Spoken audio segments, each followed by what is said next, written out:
Hey there, second grade. This is Mrs. High, and Madden has requested that she do this week's read aloud. This is a book that she checked out of the public library when she was little, and she loved it so much we ordered it from eBay, so it actually has a dedication inside that's not to her. Eleanor, Ellatony, Ellencake, Amy, by C.M. Rubin, illustrated by Christopher Flower.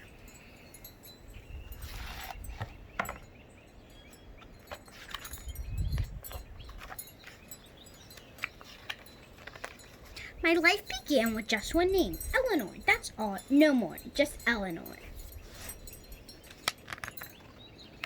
One girl, one name. It sounds okay, but things did not work out that way. My name kept changing every day.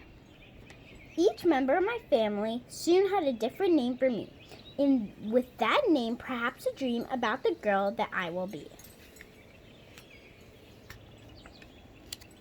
Nana says I'm very witty, precious, poised, polite, and pretty, slender, stylish, smart, and sweet, nimble, natural, nice, and neat. Wow, however, she says she finds it such a bore to call her grandchild Eleanor. Since Nana's Nana came from France, she thinks my name needs more romance. She calls me Elle, her precious belle, her pretty poised mademoiselle. The fashion world's latest creation was draped upon its new sensation, the slender, stylish model Elle, that pretty poised mademoiselle.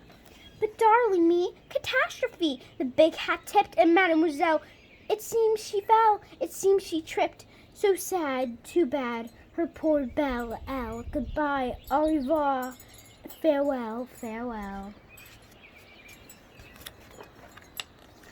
Papa loves to call me Punch, his favorite crunch, the toughest kid of all the bunch. He'll grab my wrist and make a fist, and then insist I punch his head, and then he pretends that he is dead. But then he'll say, you win, okay, 'cause you're my Punch, my favorite crunch, the toughest kid of all the bunch.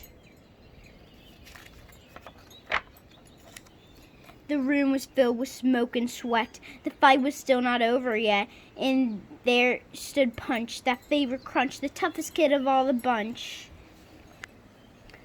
But then, oh wow, oh holy cow, the next contender took a bow. Her biceps looked as strong as steel, her triceps looked so huge, so unreal. And as for Punch, she had a hunch she was the competition's lunch.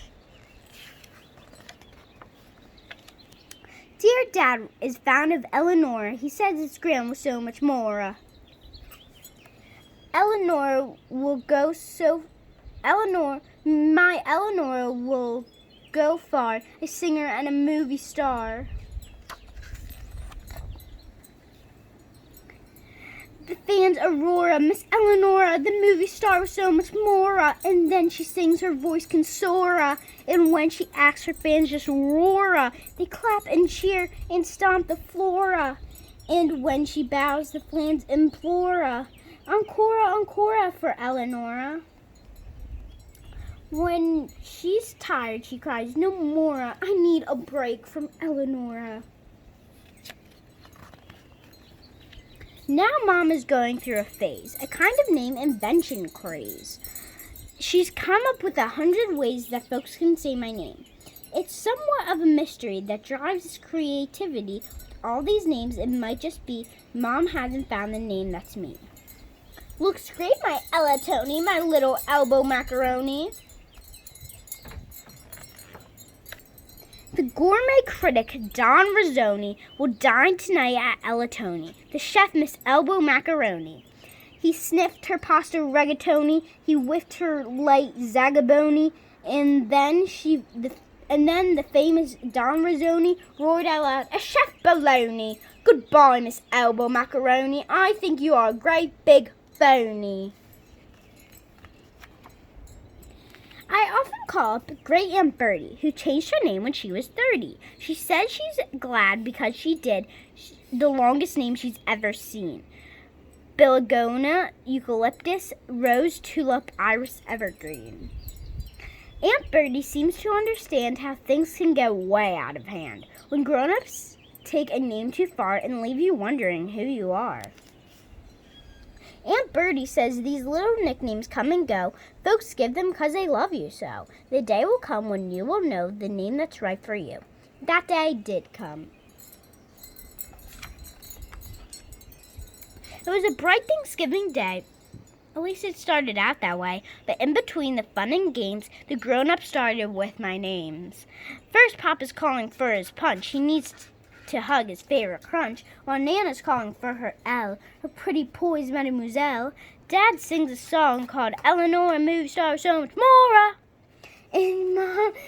And as Mom makes a pumpkin pie, she's shouting names. We hear her cry, "Oh, Ellencake, oh, Ellenbake, oh, how I love my Ellencake." Then Mom goes quiet for a while and suddenly begins to smile. A light goes on inside her head. She looks at me. Here's what she said. "E, we'll call you E. It's just so wee," says Mom to Dad. "The cutest name we've ever had." And gee, they seemed to be so glad that I had one thing to add. My family's gone completely mad. E's not a name. E's not a word. It's just a letter. It's absurd. The dumbest thing I've ever heard.